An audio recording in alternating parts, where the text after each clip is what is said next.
Hey everybody, random comic book reviews. Okay, this time we're going to take a look at Stormwatch number 44, published by Image Comics from 1997. It's written by Warren Ellis, and the art is by Tom Raney and Randy Elliott. And it's basically, the story is kind of the backstory of Jenny Sparks. Just to back up for people who aren't aware of the concept, Stormwatch was created by Brandon Cho and Jim Lee for their Wildstorm line when they were still at Image. And basically the premise is Stormwatch is this UN-sanctioned superhero team, and they take on global threats. I think when it first came out, not too many fans were impressed. Then Ron Mars took over the writing, and it kind of got a following. And then Warren Ellis took over the writing. It got a lot of good critical reviews. He kind of shuffled things around as far as keeping some old characters, bringing in new characters, and bringing in new concepts and things like that. This particular issue, like I said, it's kind of the backstory of this character, Jenny Sparks.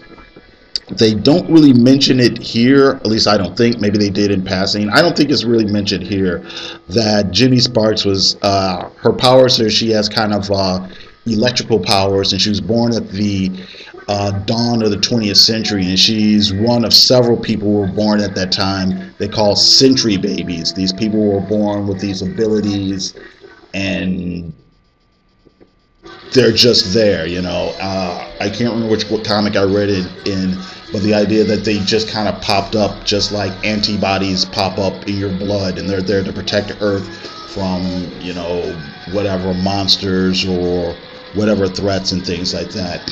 Basically, Jenny is in Stormwatch. She's talking to this guy, Battalion, who is the team leader there.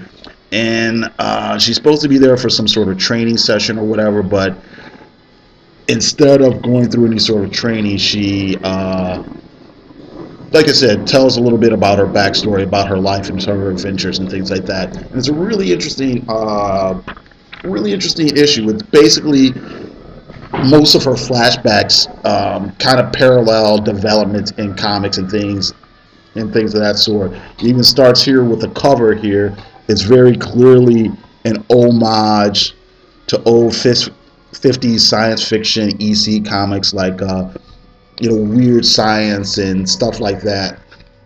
And so when she first starts talking, she says, "I was 20 years old when I stopped aging. Earth stopped making sense about that time.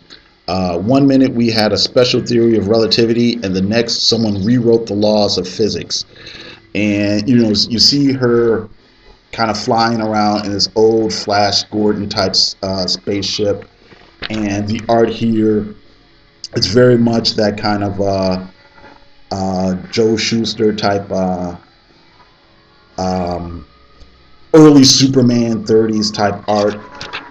And then we get to the 40s, and she kind of looks like a film noir type detective, and it's done the art style of Will Eisner, the creator of The Spirit.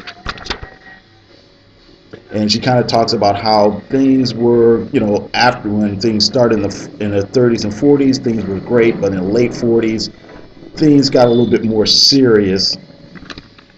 And then we get to the 50s. Jenny Sparks goes back to England.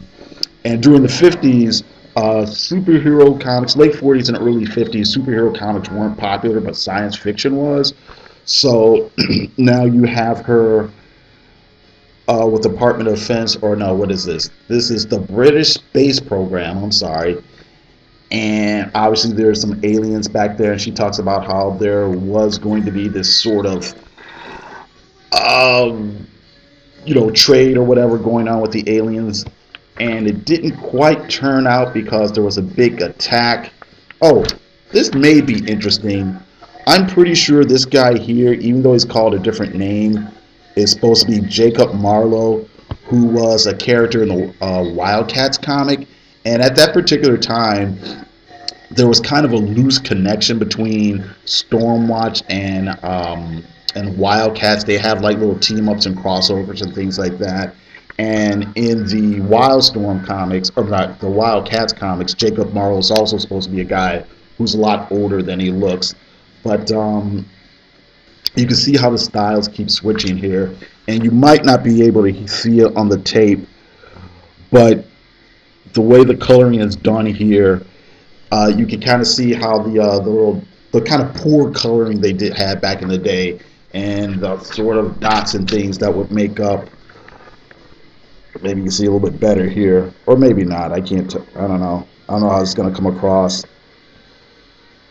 But just like the really primitive coloring they used to use back in the day. Oh, there's another funny thing too. You may or may not be able to tell. Whenever Ginny does her flashbacks, the pages also seem like they're yellowing. Look at the gutters here. This is a gutter from the previous page. You see they're completely different. The white is completely different. And it's not because of the paper. It's because they deliberately colored the pages to make them look like they're starting to go yellow. And I thought that was pretty funny. Okay, then she, talks about how things were kind of, just kind of alone during that type of period, she felt. But then she says, but by the 60s, I wasn't alone anymore. By the 60s, I wasn't alone by a long shot. By that time, if you know your comics history, the Silver Age is in, full effect. The DC heroes are big again. Marvel's coming out with their comics, and Spider-Man and the Fantastic Four are big. And so now we get to the 60s. Oh, and here, I thought this was funny. The first panel, though, here, she's drawn in the style of Robert Crumb. Robert Crumb, of course, a famous underground cartoonist who's responsible for, like, Fritz the Cat and various other things. And here, of course, she meets other heroes. This is that Jack Kirby pose from Avengers #4. Then we get here, I guess, and the story here is there's providing security for a big rock concert. And, Ginny's talking about how she's full of hope and stuff, but there's still kind of a dark side coming up. And I'm not too sure what Tom Raney was going for here. Maybe kind of a Neil Adams type thing, where Neil Adams kind of started playing around with panel layouts and shapes. And one thing here, you see this guy here, his form kind of bleeds over from one panel over into the next, and that's something that Neil Adams used to do a lot. And then here in this particular panel, he is kind of like been egged on by some bikers, and he kind of dopes himself up just to prove that, I'm tougher than you or whatever. And he actually goes crazy. These are supposed to be hypodermic needles in his chest, and he starts attacking people, and Ginny has to intervene, and she uses her electrical powers, and she basically is forced to fry the guy so he doesn't kill anyone else. And you can kind of see that's kind of, on one hand, a commentary on, the dark side of the 60s and 70s, as well as how comics were bright and shiny during the first part of the 60s, but then you get to 69, 70, now you're getting like your drug stories and Spider-Man and Green Lantern and things like that. So then we move over to, she says, anyway, I went to bed and I didn't get up until 1982.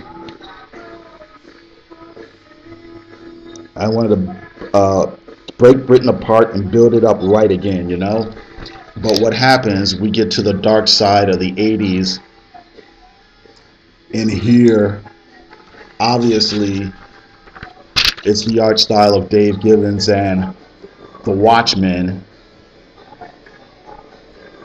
And she has to take on this case of missing children. And what she basically finds out is not only is the person responsible for kidnapping children a former superhero. Oh, this is also a nice touch. You see one of the characters is wearing a kind of a bondage mask, kind of like the comedian in The Watchmen, you know. And of course, another sign of how dark things are starting to get. And anyway, she finds out that the person responsible for kidnapping the children is actually one of the old superheroes from the old days. And the thing is, he and his wife can't have kids, so they've kidnapped children, and they kind of made kind of this Frankensteinian baby. And it's like, oh, how terrible, things have gotten, and just about how bad everything has gotten, how terrible, and why she didn't want to be a superhero anymore until Stormwatch came and found her. And then this is basically the last page where Jackson King says to her, it's not the 80s anymore, nor the 60s, nor the 40s. Things have changed, it can still change. Life is not as grim as your 80s story, nor as hopeless. And I kind of think, on one hand, obviously, of course, it's a pep talk for her, but also it's kind of, I think, a commentary on, how dark those comics have gotten. Like I said, this comic came out in '96, and I think we were starting superhero comics were kind of starting to come out of that. 96, 97, you had Marvels from Alex Ross and Kim Busiek might have come out around that time. I'm pretty sure that's when Kingdom Come by Mark Waid and Alex Ross came out, and that whole kind of like pulling back from everything is so dark and so gritty and whatever, and kind of things kind of settling down to more of a quote-unquote normal tone for superhero comics. So that's it. I pretty much like it. Like I said, I really enjoyed. I thought Tim Raney's art was good. I kind of like the different homages to the different art styles of various ages and stuff. And you can probably find it pretty cheap if you want to go look for it. It shouldn't cost more than a few dollars in a back issue bin. Plus, of course, I know it's been reprinted in trade too. So anyway, there you go. Got to thank you very much for listening, and you have a great day.